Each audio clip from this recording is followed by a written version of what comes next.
Suspicious of my son, I pretended to leave for vacation, but instead, I hid near my office with the lights off. At 7 p.m., Orlean, the night janitor, whispered, "Kai, be at your laptop at 7. You need to see this."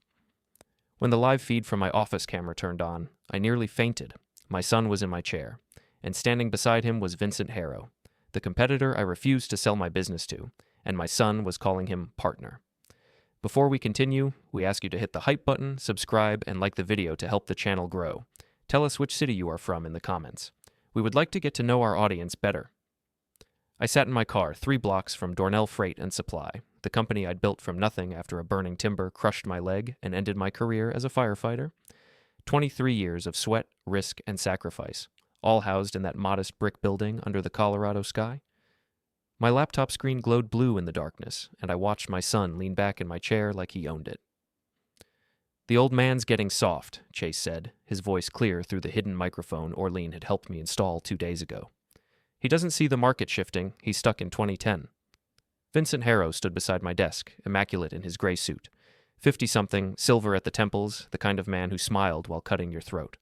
He ran Harrow Transit Group, the logistics giant that had been circling my company for 2 years. I'd refused every offer, every lunch meeting, every polite threat disguised as business advice. "Your father built something solid," Harrow said, "but solid isn't enough anymore. The industry's consolidating. He either adapts or gets swallowed." "Then let's do the swallowing." Chase grinned. "I've got the succession paperwork ready. Once we present it to the board as a done deal, they'll rubber stamp it. Dad's semi-retired anyway. He just doesn't know it yet." My hands tightened on the steering wheel. Semi-retired. I worked 60-hour weeks. I knew every driver, every route, every client by name. Chase worked 20 hours a week running his failing marketing agency, a glorified Instagram consulting gig held together by credit cards and lies. "The board meets Thursday," Chase continued. "I'll present the transition plan. You'll be there as a strategic advisor. By Friday, Harrow and Dornell become one company, and I'm the face of the new operation." "And your father?" "Retired. Effective immediately. We'll spin it as his choice. Health reasons, maybe. Everyone loves a graceful exit story." Harrow walked to the window, hands clasped behind his back. "What if he fights?" "He won't." Chase's voice carried absolute certainty. "He's too proud to make a scene. And even if he tries, the paperwork's airtight. I've been building this for 6 months." 6 months. I'd spent 6 months noticing Chase's sudden interest in company operations, his questions about contracts, routes, margins. I'd thought he was finally growing up, finally seeing the value in real work instead of his influencer wife's fantasy world. I'd been proud. I'd been a fool. "Thursday, then," Harrow said. 10 a.m. sharp. And Chase, don't get sentimental. This is business." "I know what it is." Chase stood and walked to my desk, picking up the company seal, the brass stamp I used for official documents. He turned it over in his hands like a trophy. "Tomorrow at 10, we make the official board decision. Without him." The feed cut to black as they left my office. I sat in the car, my breath fogging the windshield, my chest tight with something I hadn't felt in decades. Not since the fire that ended my first career. Not since I'd rebuilt myself from nothing. Rage. Pure, cold, clarifying rage. I drove home on autopilot, my mind replaying every word, every gesture, every casual dismissal of my life's work. Marilyn was waiting in the kitchen, a cup of tea growing cold in front of her. She'd known something was wrong for weeks. Economics professors notice patterns, and my wife had a mind like a steel trap. "Well?" she asked. I told her everything. Every word from the camera feed, every detail of Chase's betrayal. When I finished, she didn't look surprised. She looked sad. "I knew he was hiding something," she said quietly. "But I didn't think he'd go this far." He called me soft, obsolete. "You're neither." Marilyn's voice hardened. "But you need to decide what you're going to do about this. Because if you walk in there Thursday and confront him publicly, you'll lose. He's already built the narrative. The board will see an old man clinging to power, not a son committing betrayal." "Then what do I do?" She looked at me with those sharp gray eyes that had seen through every liar, every bad deal, every false promise we'd encountered in 29 years of marriage. "You remind him who built this empire, but you do it carefully, strategically. You don't just win, you make sure he understands exactly what he tried to take." I nodded slowly. "I'll need proof. Real proof, not just a recording." "Then let's get it." We spent the rest of the night planning.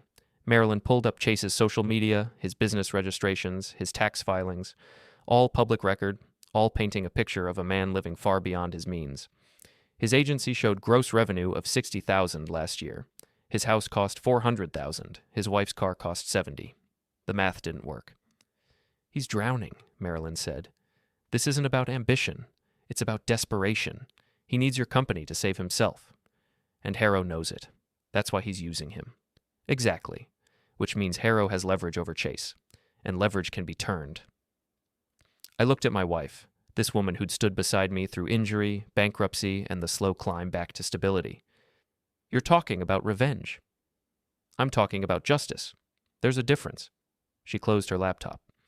But yes, I'm talking about making sure Chase understands that betrayal has consequences. Not harm, not harshness, just clarity. I thought about Chase as a boy, small and bright-eyed, asking to come to work with me. I thought about teaching him to drive in the company parking lot, letting him sit in the cab of the big rigs, telling him someday this could all be his if he earned it. He'd decided to steal it instead. Okay, I said. Let's remind him who his father is. The next morning, I went to the office as if nothing had changed, smiled at the receptionist, checked the dispatch board, approved route schedules. I played the semi-retired old man Chase thought I was, while counting the hours until I could move. Around 11, Orland found me in the warehouse. Quiet man, invisible the way night janitors often are. Mr. Dornell, I need to tell you something. I already saw the feed, I said. He shook his head. It's more than last night. Your son's been meeting Mr. Harrow here after hours for weeks, using your office. I thought it was legitimate business, but after what I heard, you did the right thing. Keep doing it. Let me know every time Chase comes by. Every meeting, every document. You're not going to do anything dangerous, are you? No, just protecting what's mine. He nodded. That afternoon, I met with my lawyer, Tom Bricker. 15 years with us, expensive, thorough, emotionless about family. Tell me about succession planning, I said. You don't have formal documents, he replied. Chase has been mentioned casually, but nothing's binding. What if someone tried to force it, claimed board approval? Then they'd be committing fraud. The board hasn't voted on anything. What if they forged it? Multiple felonies, he frowned. Kai, what's going on? I told him enough. His face darkened. If Chase tries presenting forged documents, I can have him arrested. I don't want him arrested yet. I want a real succession plan, one that excludes him. Easy. The board just needs to see justification. They will. The rest of Tuesday I spent gathering ammunition. Chase's agency had 4 pity clients, fake revenue, real debt. He owed $70,000 on credit cards, was behind on his mortgage, and Brianna's influencer income barely hit $12,000 a year. They were broke, drowning, and they'd decided my company was their rescue plan. Wednesday evening, I returned to the office with Marilyn, officially to check quarterly reports, actually to search the conference room Chase had claimed as his own. Look at this, Marilyn said, holding a folder labeled Transition Documents, Confidential. Inside, mock-ups of Harrow Dornell Logistics letterhead, press releases announcing my retirement, a proposed board structure with Chase as COO and Harrow as executive chairman, and a full takeover timeline. Friday's announcement, Monday transition, integration by quarter's end. He's got it all planned, Marilyn said softly, right down to the press conference. Then let's make sure he gets his press conference, just not the one he's expecting. We were photographing documents when I heard footsteps in the hallway, heavy, confident footsteps. Not Chase. He moved quickly, nervously. These were measured, deliberate. Harrow. Get down, I whispered to Marilyn. We crouched behind the conference table as the door opened. Vincent Harrow stepped inside, followed by a man I didn't recognize. Younger, harder, carrying himself like security or maybe something worse. Check the files, Harrow said. Make sure everything's where it should be. The man moved to the cabinets where I'd left everything exactly as I'd found it. My heart hammered. We were trapped. The room had one exit, and Harrow was standing in it. Marilyn's hand found mine in the darkness. I squeezed back. Stay calm. Stay quiet. Documents are good, the man said. Transition plans, forged board minutes, the whole package. Kid's got everything ready. Good, because if Dornell gets wind of this before Thursday, Chase becomes a liability. Harrow's voice was casual, discussing my son's usefulness like he'd discuss a broken piece of equipment. And liabilities get cut? They left. We waited 5 full minutes before moving, my legs cramping, my mind racing. Forged board minutes. Chase hadn't just planned to steal my company. He'd planned to fake the documentation, to make it look like I'd willingly stepped aside. This wasn't betrayal anymore. This was crime. "We need to leave," Marilyn whispered. "Now." We made it to my car without being seen. I drove 3 blocks before pulling over, my hands shaking on the wheel. Marilyn pulled out her phone and started typing. "What are you doing?" "Documenting everything we saw. Times, names, direct quotes. If this goes to court, we need a paper trail." She looked up at me. "Kai, you understand what this means, right? Your son isn't just betraying you. He's committing fraud. Real, prosecutable fraud." "I know." "And you still don't want to call the police?" I thought about Chase in handcuffs. Chase in a courtroom, Chase in prison. And I realized something dark and true. I didn't want the law to handle this. I wanted Chase to understand, really understand, what he'd tried to do. Not through lawyers and judges, but through consequence delivered by the man he'd tried to destroy. "No police," I said. "Not yet. First, I want him to feel what I felt. I want him to watch everything he planned crumble. Then, maybe then, we talk about police." Marilyn studied my face in the darkness. Then she nodded. "Okay, then let's make sure his crumbling is spectacular." Thursday morning arrived cold and clear. The board meeting was scheduled for 10 a.m. in our main conference room, the same room where Marilyn and I had hidden 2 nights before. I arrived early, dressed in my best suit, carrying a leather portfolio that held 23 years of legitimacy against Chase's 6 months of lies. The board consisted of 5 people: myself, Tom Bricker representing legal, Angela Reeves, our CFO, Martin Torres from operations, and Patricia Wen, who'd invested early capital when I was still rebuilding from the fire. Good people, honest people, people who trusted me to build something worth their investment.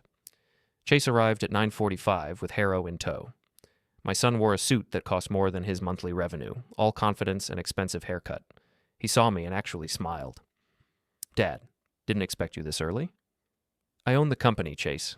I'm never early. I'm exactly where I should be." Something flickered in his eyes.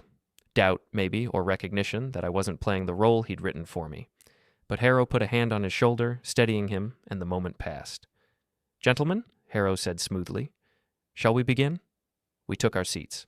Patricia called the meeting to order. Standard business first, quarterly reports, route efficiency updates, client retention numbers. All good, all solid. The company I'd built was healthy, profitable, and growing. Everything Chase claimed it wasn't. Then Chase cleared his throat. "I have a proposal, a strategic partnership opportunity that could transform Dornell Freight into a regional powerhouse." He distributed folders, professional, polished, expensive. Inside was the same plan I'd photographed. Harrow Dornell Logistics, my graceful retirement, Chase's ascension, full integration within 60 days. "As you can see," Chase continued, "this partnership leverages Harrow Transit's infrastructure while maintaining the Dornell brand reputation. My father's done incredible work building this company. Now it's time to take it to the next level." Angela frowned. "This shows Kai retiring. Has that been discussed?" "It's time," Chase said smoothly. "Dad's been talking about slowing down. This transition lets him exit gracefully while ensuring the company's future." All eyes turned to me. I looked at my son, this stranger wearing my name, and felt absolutely nothing. Not anger anymore. Not grief. Just cold, clear purpose. "That's interesting, Chase, because I've never mentioned retiring. Not to you, not to anyone." I opened my own portfolio. But I have been reviewing company succession plans, and I've discovered something fascinating. I distributed my own documents: bank statements, credit reports, business filings, tax returns, every piece of Chase's financial collapse laid bare in black and white. "These are your records, son. Your agency shows $60,000 in revenue last year. Your expenses show $140,000. You're $90,000 in credit card debt. Your mortgage is delinquent, and somehow you're proposing to lead a multi-million-dollar logistics operation." Chase's face went white. "That's private information. You can't—" "I can when you're proposing to take over my company. Due diligence matters." I looked at the board. "My son isn't interested in partnership. He's desperate for a bailout, and Mr. Harrow here is using that desperation to acquire Dornell Freight at a fraction of its value." Harrow leaned forward. "That's a serious accusation, Kai." "Here's a more serious one." I pulled out the photographs Marilyn and I had taken. "These are forged board minutes claiming we've already approved this transition. They're dated 2 weeks ago. A meeting that never happened. Minutes we never approved. Signed with a company seal my son stole from my office. The room went silent. Patricia picked up the forged documents, comparing them to our actual meeting records. Her expression shifted from confusion to anger. "These are fake," she said flatly. "I was supposedly at this meeting. I was in Seattle that week." Martin checked his own copy. "This signature isn't mine. It's close, but it's not mine." Chase stood up abruptly, his chair scraping back. "This is ridiculous. Dad's paranoid because he can't accept that the industry's changing?" "Sit down," I said quietly. Something in my voice made him freeze. Not the patient father anymore. Not the man he thought he could manipulate. Something older, harder, forged in fire, and built through decades of fighting for every inch of progress. "You stole my company seal. You forged board documents. You planned to present this fraud as legitimate business. That's not succession planning, Chase. That's corporate theft." I looked at Tom. "What's the legal term?" "Fraud, forgery, and conspiracy to commit theft of corporate assets," Tom said calmly. "Multiple felonies. Possibly federal charges if we involve interstate commerce." Harrow was already moving toward the door. I had no knowledge of any forged documents. This was Chase's proposal, not mine. "Don't," I said. "Your security guy checked those files Wednesday night. I heard him call them forged board minutes. You knew exactly what Chase was doing." Harrow stopped. For the first time, his polished mask cracked, showing the predator underneath. "You can't prove that." "I can. I was there." "You were where?" "Hiding in my own conference room while you and your man discussed the documents Chase prepared. With your guidance. For your benefit." I smiled without humor. "You wanted my company, Vincent. You just picked the wrong accomplice." The board meeting dissolved into chaos. Patricia called for Chase's immediate removal from all company operations. Angela started calculating the cost of the fraud attempt. Martin just looked disgusted. Tom was already on his phone with authorities, discussing options. Chase stood frozen, watching his plan explode in real time. Then he turned on me, and I saw real hatred in his eyes. "You did this. You sabotaged me." "No, son, you sabotaged yourself. I just made sure everyone saw it." "I'm your family." "Family doesn't steal. Family doesn't forge documents. Family doesn't sell out their father for a bailout." I gathered my papers. "Effective immediately, you're removed from any role in Dornell Freight. Tom will prepare documentation excluding you from any future succession considerations, and if you ever use the company name or seal again, I'll have you arrested." Chase's face went through shock, rage, denial, desperation. "You can't do this. I'm your son. You deserve exactly what you earned. Nothing." I looked at Harrow. "Get him out of my building, both of you, now." They left. Chase shouting threats, Harrow silent and calculating. The board stayed behind, shell-shocked and angry. Patricia spoke first. "Kai, I'm so sorry. If we'd known..." "You weren't supposed to know. That was the point." I closed my portfolio. "But it's handled now. Tom will prepare proper succession documents that protect the company. This won't happen again." I thought it was over. I'd exposed the betrayal, removed the threat, protected my company. Chase and Harrow were finished. The story should have ended there, but I'd underestimated desperation. Friday afternoon, Angela came to my office looking pale. "We have a problem." She showed me her computer screen. Chase had sent emails to 15 of our major clients, claiming Dornell Freight was under investigation for fraud, that the company was unstable, that they should consider alternative carriers immediately. Copied on every email, Vincent Harrow, offering Harrow Transit as a reliable alternative. "He's sabotaging us," Angela said. 4 clients have already called asking questions. 2 are threatening to suspend contracts until this is resolved. How bad is it? If we lose those contracts, we're looking at 40% revenue reduction. We can survive it, but it'll hurt. And the reputation damage..." She shook her head.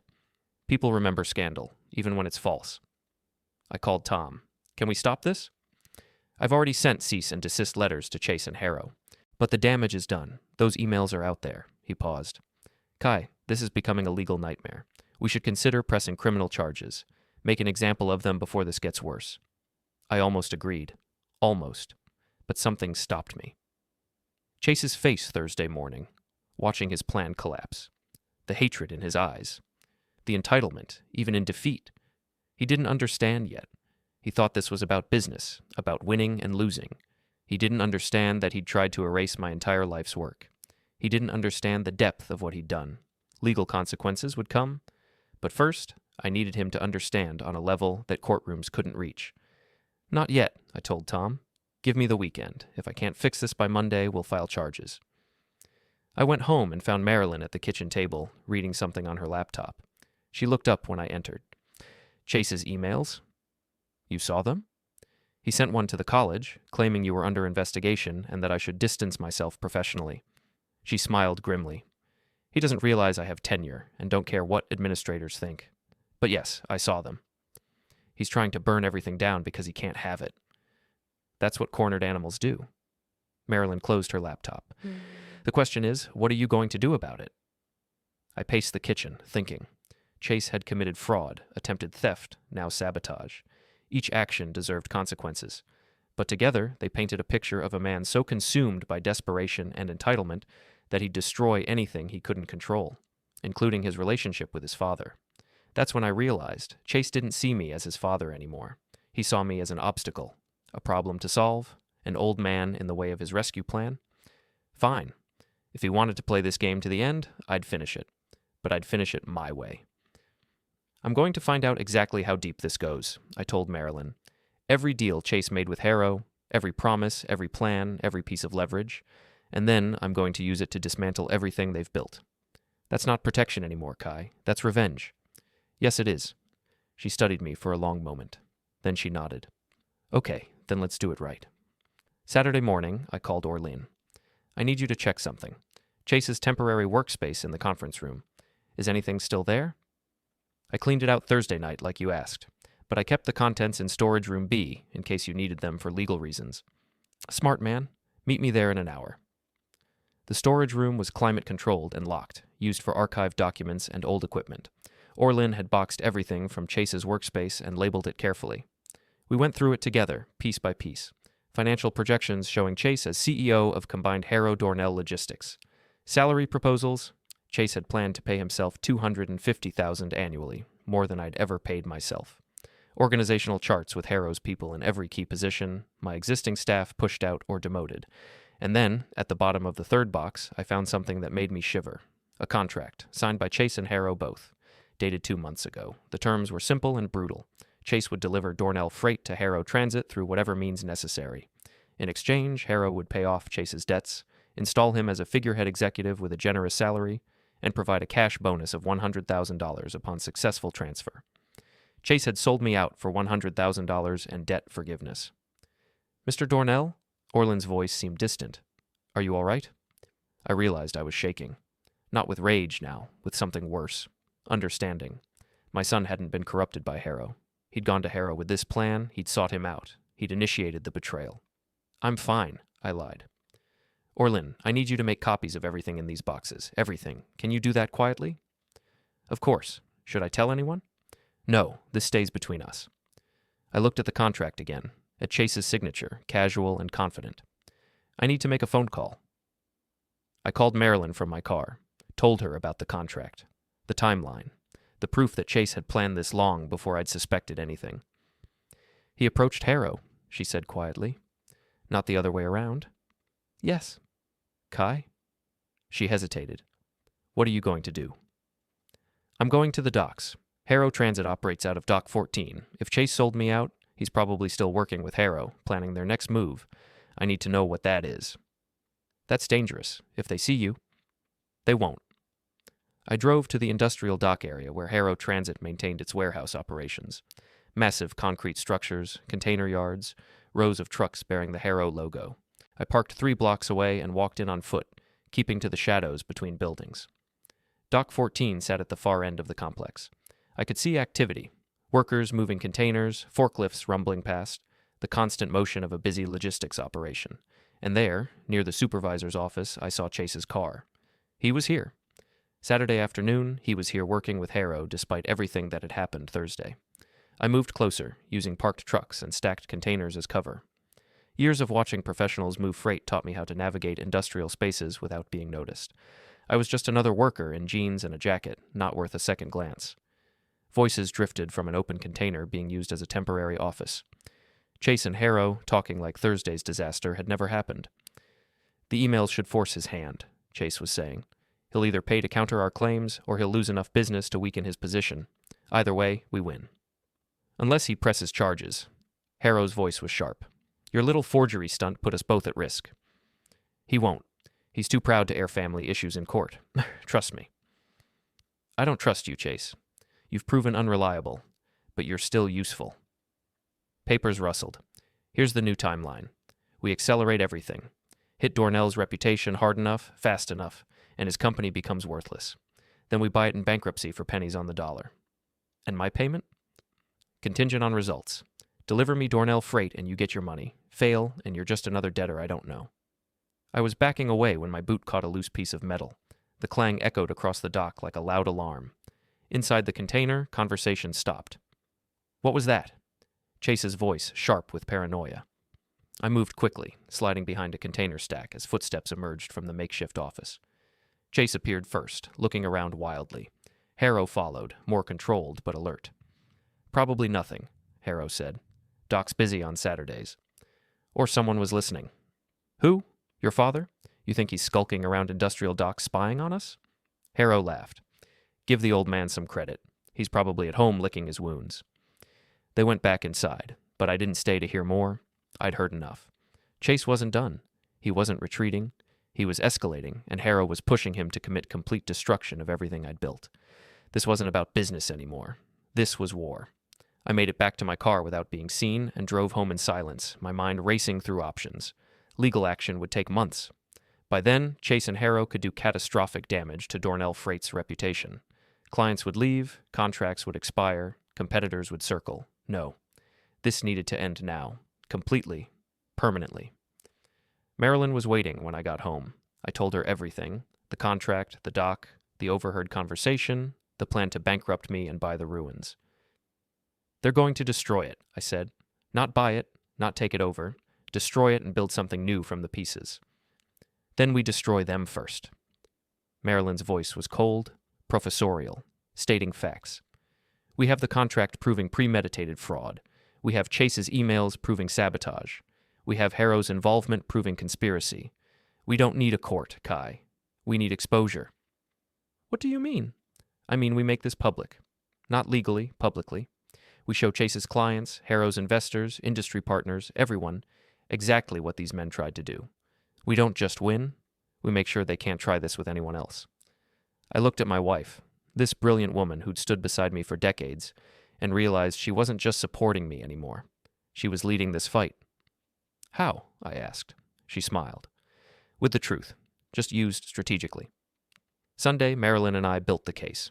Not for a courtroom, for the court of public opinion. She had contacts in business journalism from her years teaching economics. I had relationships with every major client, competitor, and industry association in regional logistics. Together, we had access to the people who mattered. We assembled a document package, Chase's contract with Harrow showing premeditated fraud, screenshots of the forged board minutes, copies of Chase's sabotage emails, financial records proving Chase's desperation and Harrow's predatory offer, audio from my office camera of the original Thursday night betrayal. Everything, complete, irrefutable. We send this to industry journals, business reporters, and logistics trade publications Monday morning, Marilyn said. Time to hit before markets open. By noon, everyone in this business will know exactly what Chase and Harrow tried to do. Harrow's a big company. They have PR teams, lawyers. Who can't dispute facts? This isn't spin, Kai. This is documentation. They can deny, deflect, blame Chase all they want, but the documents don't lie. And Chase? Chase becomes unemployable. No legitimate company will touch someone who tried to defraud their own father. His reputation is finished. She looked at me carefully. Is that what you want? I thought about my son, not the betrayer, but the boy who'd ridden on my shoulders, the teenager who'd helped in the warehouse during summers, the young man who'd asked for a loan to start his agency, promising to make me proud. That person was gone. Maybe he'd never existed. Maybe I'd invented him, seeing what I wanted instead of what was real. Yes, I said. That's what I want. Monday morning, we executed the plan. Marilyn sent the document package to 12 business journalists and 3 industry publications. I sent personal copies to the board members of Harrow Transit, along with a note. This is what your executive chairman tried to do to my company. Handle it however you see fit. Then I went to the office and waited. The first call came at 8:30. Patricia from my board. Kai, I just saw the trade publication article. It's everywhere. Chase's contract is published. The forged documents are public. It's a disaster. For them. Good. The industry's going crazy. Harrow Transit stock dropped 3% in pre-market trading. People are calling them predatory. And Chase... She paused. His name is attached to every headline. Founder's son attempts corporate fraud. Logistics Air forges documents. He's done, Kai. That's the point, Angela called next. 2 of the clients who suspended contracts just called. They're apologizing. They want back in. They read the articles. They understand now what Chase was doing. Then Tom. Harrow Transit's board is demanding Harrow's resignation. They're calling emergency meetings. This is exactly what we hoped for. By noon, it was a feeding frenzy. Business reporters were calling Chase's fraud one of the most brazen attempted corporate thefts in recent memory. Industry analysts were questioning Harrow Transit's ethics and oversight. Clients were reaching out to express support for Dornell Freight. Chase and Harrow weren't just defeated, they were destroyed. My phone rang again. Unknown number. I almost didn't answer. Hello? You ruined me. Chase's voice raw and broken. You destroyed everything, my reputation, my future, everything. No, son, you did that yourself. I'm your child. How could you do this to family? I felt something crack inside me. Not regret, not guilt, just the final severing of whatever connection had remained. You stopped being my son when you signed that contract, when you stole my seal, when you tried to erase 23 years of my life for $100,000. My voice was steady, cold.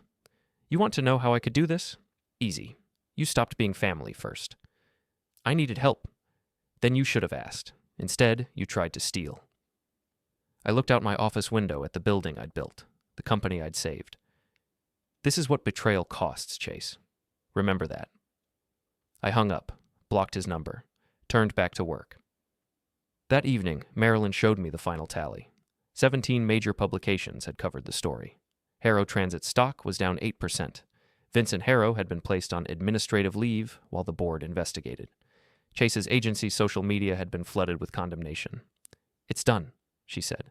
They can't recover from this. Good. Kai? She touched my hand. Are you all right?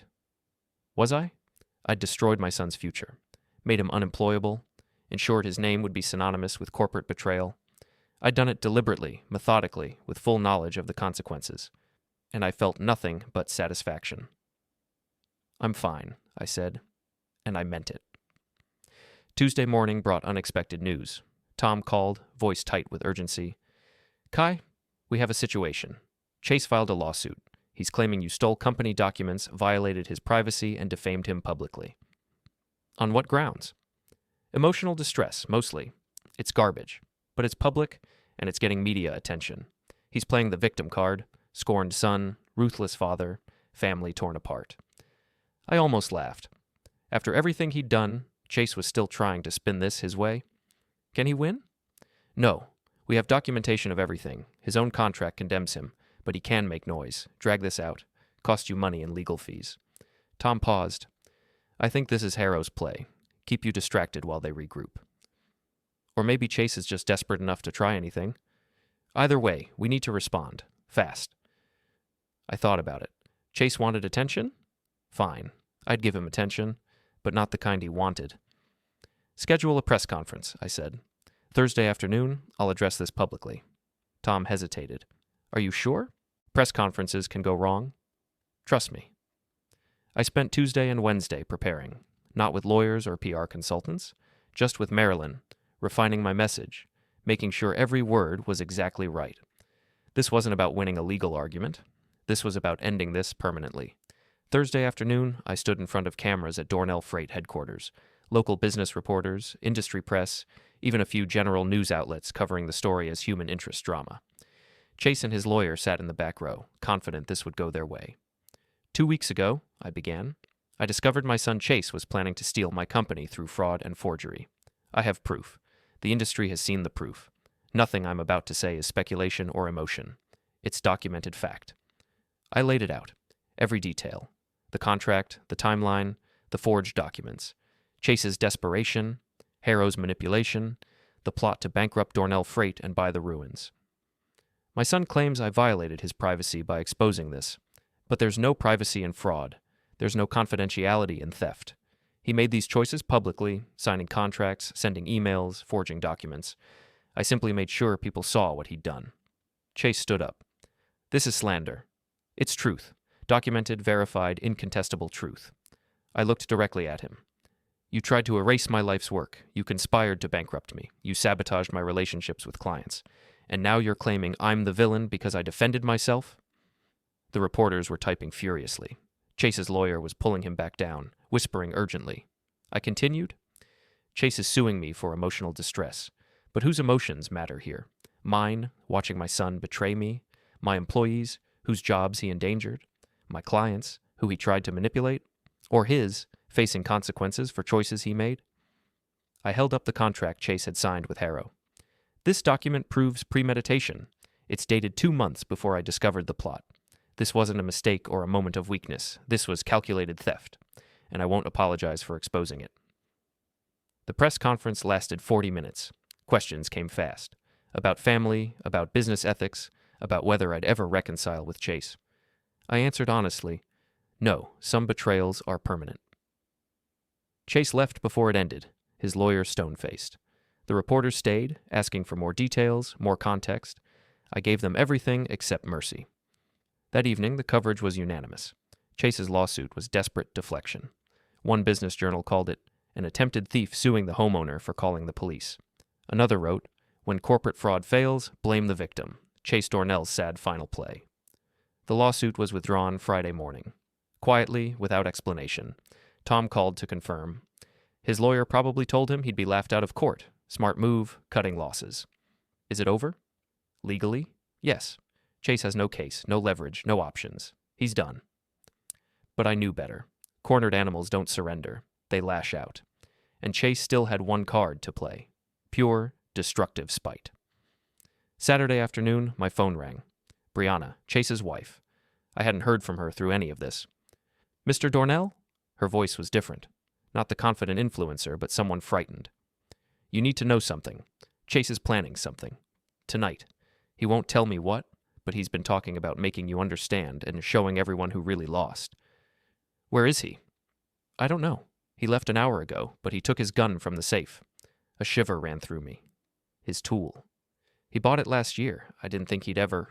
She was crying. I'm scared. He's not himself. He keeps saying you took everything, that he has nothing left to lose. Please, you have to stop him. I hung up and called Tom, then the police, then I called Marilyn. Brianna says Chase has a gun and is planning something tonight. Where are you? At home, but I'm going to the office. That's where he'll go. Kai, don't be stupid. Let the police handle... If he goes to the office and I'm not there, he might hurt someone else. Or Lynn works nights. Angela sometimes stays late. I can't risk that. Then I'm coming with you. No. Stay home. Lock the doors. If you don't hear from me in 2 hours, call everyone. I drove to Dornell Freight in twilight, my mind racing through scenarios. Chase with a tool.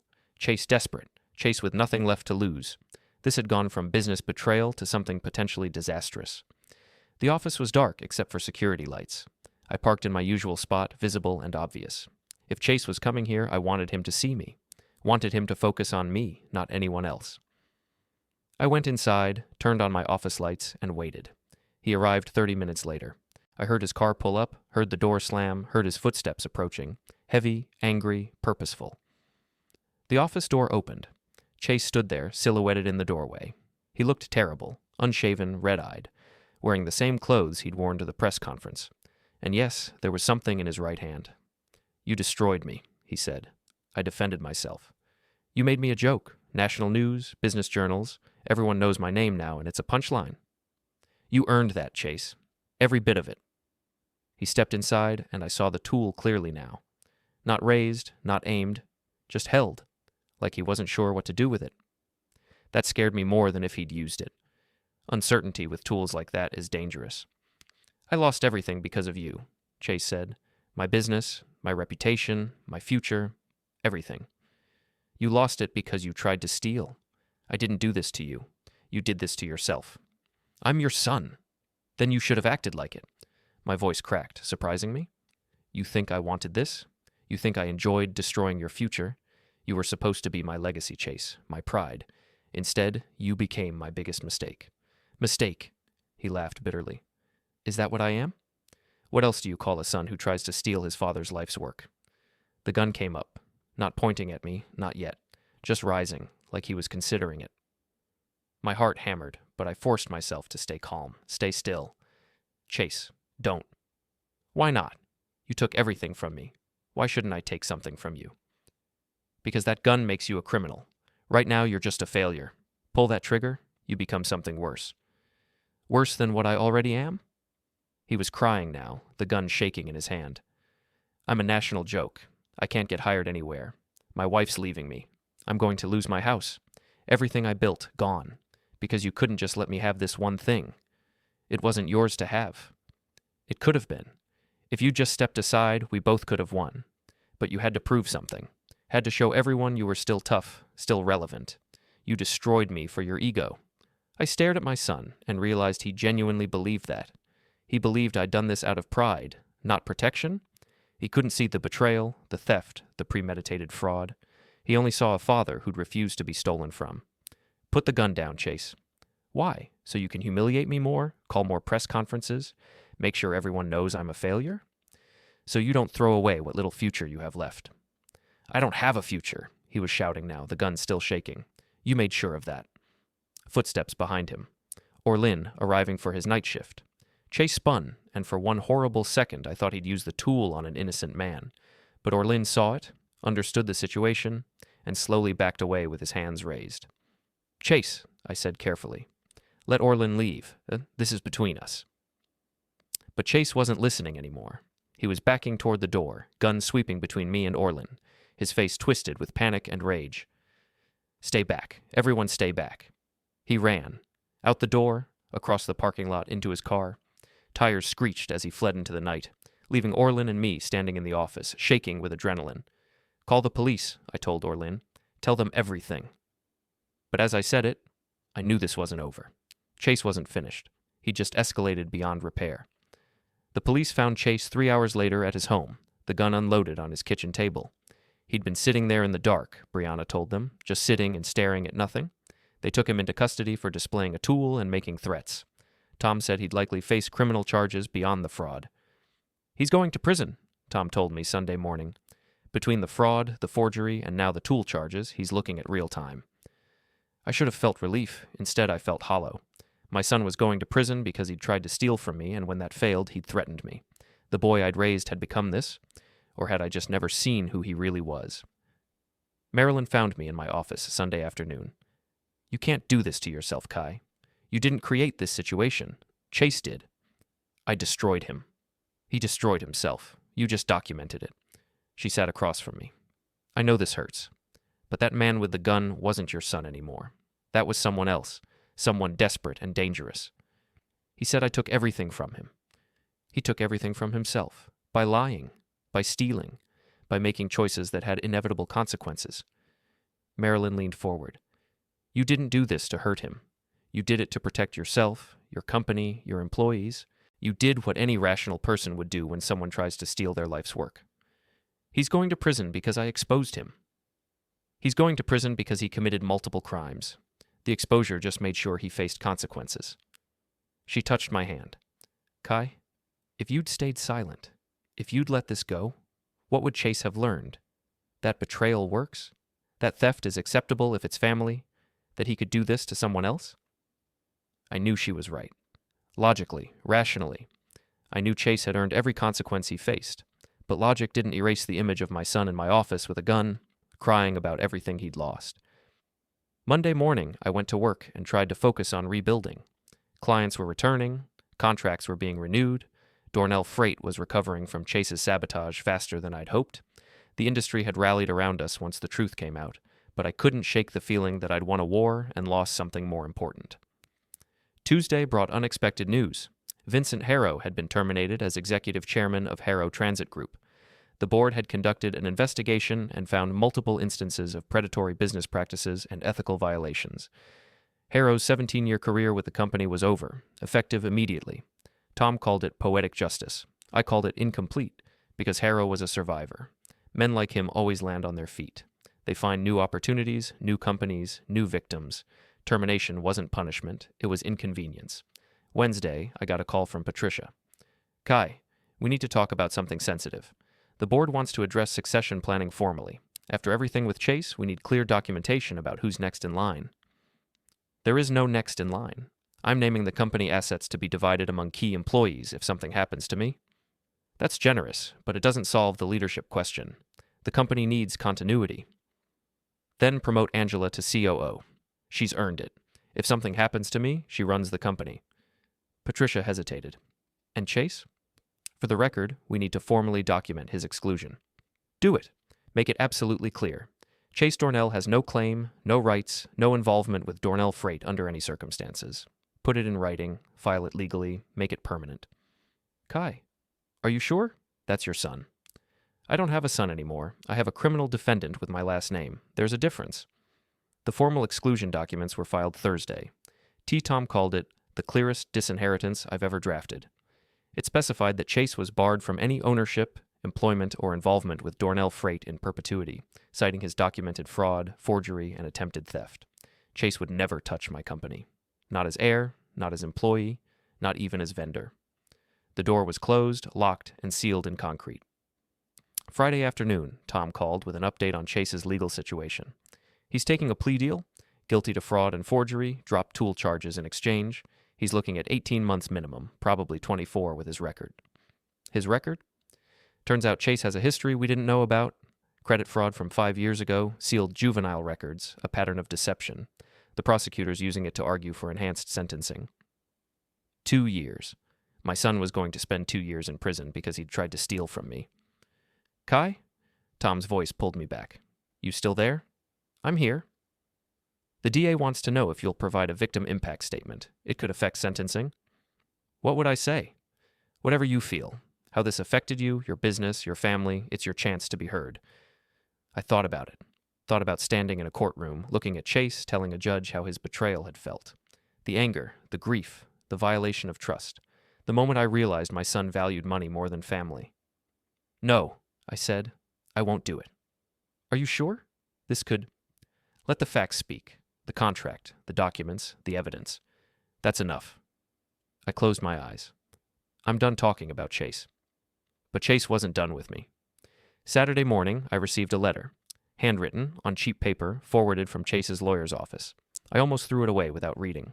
Almost. The handwriting was Chase's, but shaky, uncertain. Different from his usual confident scrawl. Dad, I know you won't answer my calls. I know you've blocked my number, my emails, everything. But I need you to understand something before I go away. I'm not sorry for trying. I'm sorry I failed. You think I betrayed you, but you abandoned me years ago. You built that company while I was growing up. You missed games, recitals, birthdays, all for the business. You always had time for trucks and routes and clients, but never for me. So when I needed help, when my agency was failing and my marriage was breaking and I was drowning, I didn't come to you because I knew what you'd say. You'd call me a failure. You'd tell me to work harder, be smarter, figure it out myself. That's what you always said. Figure it out. So I did. I figured out how to save myself. And yes, it meant taking something from you. Something you love more than me anyway. I'm going to prison because I tried to take your company. But you put me there for trying to matter to you. Chase. I read it 3 times. Then I set it down and walked away. Let it sit on my desk while I made coffee, checked emails, tried to pretend the words hadn't landed like they did. But they had. Marilyn found me in the kitchen an hour later, staring at nothing. What's wrong? I showed her the letter. She read it silently, her expression unreadable. When she finished, she set it down carefully. He's trying to make you the villain, she said. That's what this is, a blame shifting. Making his theft your fault because you worked too hard building the business that he tried to steal. Was I a bad father? What? Kai, no. Be honest, did I prioritize the business over Chase? Marilyn sighed. You worked hard. You built something from nothing after your injury ended firefighting. You provided for us, gave us security, stability. Yes, you worked long hours, but you were there for important moments. You coached his little league team for 3 years. You taught him to drive. You helped him move into his first apartment. But did I see him? Kai, Chase is rewriting history to justify his choices. Don't let him. You weren't a perfect father. Nobody is.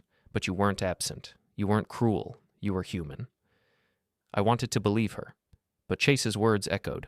You love that company more than me. Maybe I did, I said quietly. Maybe I do. Marilyn was quiet for a long moment. Then, "Do you want to reconcile with him?" Did I? I thought about Chase in my office with a gun.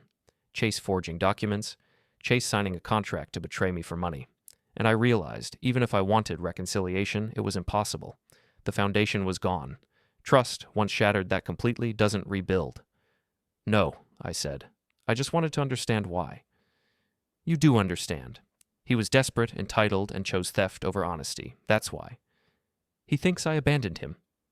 He thinks that now because it's easier than accepting he made terrible choices. Don't fall for it." But the letter stayed with me, haunted me, made me question everything about how I'd raised my son, what I'd valued, whether I'd created the betrayer through neglect.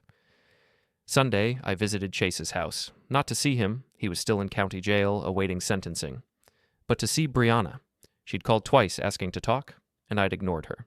Time to stop hiding. She answered the door looking exhausted. The house was a disaster. Moving boxes, empty rooms, the systematic dismantling of a failed life. "Thank you for coming," she said. "I didn't think you would." I almost didn't.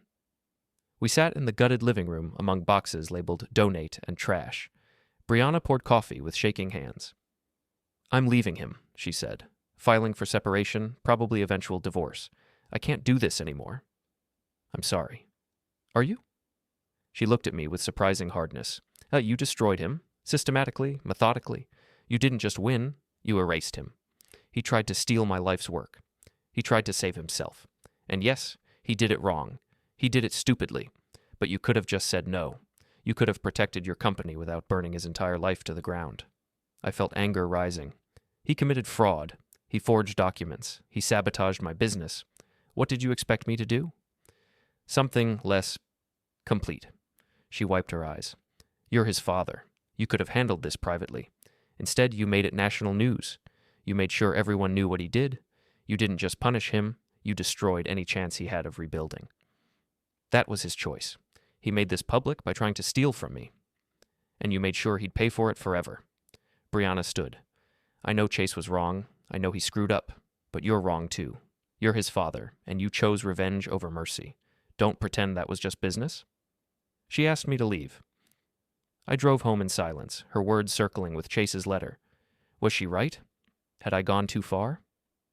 Marilyn listened to the whole story that night, then said simply, "Chase and Brianna want you to feel guilty for protecting yourself. Don't. They're trying to rewrite their betrayal as your fault. It's not. But did I have to destroy him so completely? Yes, because anything less would have left him capable of trying again. You didn't just protect yourself, Kai. You protected every future employer, business partner, and client from Chase's willingness to defraud them." I wanted to believe her, wanted to feel justified, but something in me had shifted. The satisfaction I'd felt after exposing Chase had curdled into something darker, more complicated. I'd won. But the victory tasted like ash. Chase's sentencing hearing was scheduled for Thursday morning. I didn't plan to attend. Tom said my presence wasn't necessary, the evidence spoke for itself. But Wednesday night, Marilyn asked, "Do you need closure?" "What do you mean? I mean, do you need to see this through to the end? See Chase sentenced? Or is it better to just let it happen without you?" I thought about it. About closure. About endings. About whether watching Chase go to prison would make any of this feel resolved. "I'm going," I said. "Not for Chase. For me. I need to know it's really over." Thursday morning, I sat in the back of the courtroom while Chase stood before the judge. He looked small in his county jail jumpsuit, his expensive haircut grown out, his confidence completely gone. His lawyer spoke about remorse, about lessons learned, about a young man who'd made a terrible mistake. The prosecutor spoke about premeditation, about calculated fraud, about a pattern of deception. She mentioned the gun, the threats, the absolute disregard for anyone except himself. Then the judge spoke, and what he said surprised me. Said, "Mr. Dornell, you didn't just commit fraud against a business. You betrayed your father. You tried to take what he built. And when that failed, you threatened him. These aren't the actions of someone who made a mistake. These are the actions of someone fundamentally willing to harm others for personal gain." The judge sentenced Chase to 27 months in federal prison, followed by 3 years probation. He'd serve at least 23 months before parole consideration. Nearly 2 years. Chase didn't react, didn't cry, didn't argue, just nodded and let the bailiff lead him away. He didn't look at me, didn't acknowledge I was there, just walked out of the courtroom and out of my life. I sat there after everyone left, alone in the empty courtroom, waiting to feel something. Relief, satisfaction, justice. Instead, I just felt tired. Tom found me there 10 minutes later. "It's over, Kai. He's going away. Dornell Freight is safe. You won." "Did I?" "What do you mean? Of course you did. Chase is in prison. Harrow's career is over. Your company's stronger than ever. You won completely." I looked at my lawyer, this good man who'd helped me navigate the legal side of betrayal, and realized he genuinely didn't understand what I was feeling. "I destroyed my son, Tom. Systematically. Purposefully. I didn't just protect myself. I made sure Chase would never recover. Is that winning?" Tom was quiet for a moment. Then, "Yes, it is. Because Chase wasn't your son anymore the moment he signed that contract with Harrow. He became a threat, and you neutralized him. That's not cruelty. That's survival." Maybe he was right. Maybe Chase had stopped being my son the moment he chose theft. Maybe I was mourning someone who'd never really existed, the son I'd imagined instead of the man Chase actually was. "Let's go," I said. "I want to go home." That evening, Marilyn and I sat on our back porch watching the sunset over the mountains. She didn't ask how I was feeling, didn't try to fix anything, just sat beside me while I processed the end of this nightmare. "Do you regret it?" she asked finally. "Which part?" "Any of it. Exposing him. Making it public. Pushing for prison." I thought about that. Thought about every choice I'd made from the moment I saw Chase in my office chair calling Harrow partner. Every strategic decision, every calculated exposure, every move designed to protect myself and destroy him. "No," I said. "I don't regret it, but I'm not proud of it either. That's fair. I did what I had to do, but I don't feel good about what I had to do." Marilyn nodded. "That's the difference between you and Chase. You feel the weight of these choices. He never did." We sat in silence while the sky turned purple and gold. Somewhere, Chase was in a cell beginning a 2-year sentence. Somewhere, Harrow was planning his next move, because men like him always did. Somewhere, Brianna was packing up the life she'd built on lies and ambition, and I was here, victor in a war I'd never wanted to fight, holding everything I'd protected and wondering why it felt so hollow. "Kai?" Marilyn's voice was soft. "It's okay to hurt. It's okay to grieve what you thought you had, even if it was never real." "I thought I was building a legacy, something to pass down." "You did build a legacy. A company that employs good people, serves clients honestly, operates with integrity. That's a legacy. It just doesn't include Chase. It should have, but it doesn't, and that's his failure, not yours." I wanted to believe her, wanted to accept that I'd done everything right, that Chase's choices were his own, that I bore no responsibility for his betrayal. But late that night, alone in my office at home, I pulled out an old photo album, pictures of Chase as a boy, Chase's first day of school, Chase at his high school graduation, Chase and Brianna's wedding, where I'd given a toast about how proud I was of the man he'd become. All lies, or all wishful thinking.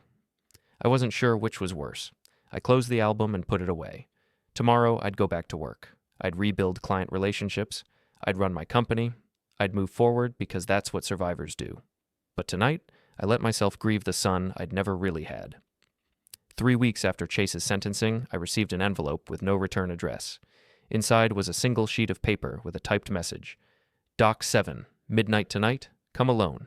This is your last chance to fix everything. C. Chase."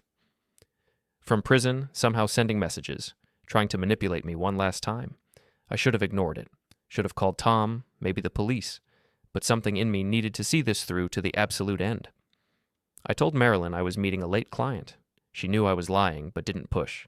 Just kissed me and said, "Be careful." Dock 7 was in the older part of the industrial port, mostly abandoned now. The dock stretched before me, lit by a single flickering lamp that cast more shadow than light. Wind off the water carried the smell of rust and decay. A figure emerged from behind a container stack. Not Chase. He was in prison. Vincent Harrow. "Hello, Kai." His voice was calm, controlled. "Thank you for coming." "Where's Chase?" "Prison. Where you put him?" "This message was from me. I needed to use bait you'd respond to." I should have left. Should have turned and walked away. But I was tired of running, tired of looking over my shoulder. "What do you want, Vincent?" "Closure. For both of us." He stepped into the weak lamplight. "You destroyed Chase. You destroyed my career, but you left something unfinished. What's that? Me. He smiled without warmth. You humiliated me publicly, ended my career, and you thought that was enough. It was enough. No, because I'm still here, still capable, still connected. He pulled out a folder. I've spent 3 weeks rebuilding, new investors, new company, new strategy. And this time, I won't need someone like Chase. I'll simply take what I want. You're threatening me? I'm promising you, this isn't over, Kai. Sooner or later, you'll make a mistake, and when you do, I'll be there. Movement behind me. I turned to see Brianna emerging from another container shadow, phone in hand, recording everything. Got it, she said to Harrow. Perfect confession. Harrow's expression shifted. What? I smiled. You didn't really think I'd come here without insurance, did you? Brianna stepped forward, still filming. Vincent Harrow threatening Kai Dornell with future retaliation, admitting to rebuilding specifically to attack Dornell Freight. All recorded. You're working together? Harrow looked between us, confused. Brianna and I both want the same thing, to make sure you never threaten either of our families again, I said. Brianna lowered the phone. Chase was wrong to betray his father, but you manipulated him, used his desperation. You're the real villain here, Harrow. Harrow's polished mask cracked completely. You can't prove anything. This is conspiracy to commit harassment and extortion, I said. You admitted rebuilding to attack my company. All recorded, all admissible. Tom emerged from the shadows, followed by Angela and Orlin. They'd all heard everything, all recorded Harrow's threats. That's enough for criminal charges, Tom said. Harrow's face went white. He stared at me, calculating, realizing he'd walked into a trap he couldn't escape. This isn't over, Harrow said. Yes, it is. I stepped closer. You tried to steal my company through my son. When that failed, you tried to threaten me directly. Both times, you lost. This recording goes to every investor, every client, every business partner you have. You're finished, Vincent, completely. Harrow turned and ran, disappearing into the dock shadows like the coward he'd always been. Brianna walked away without another word.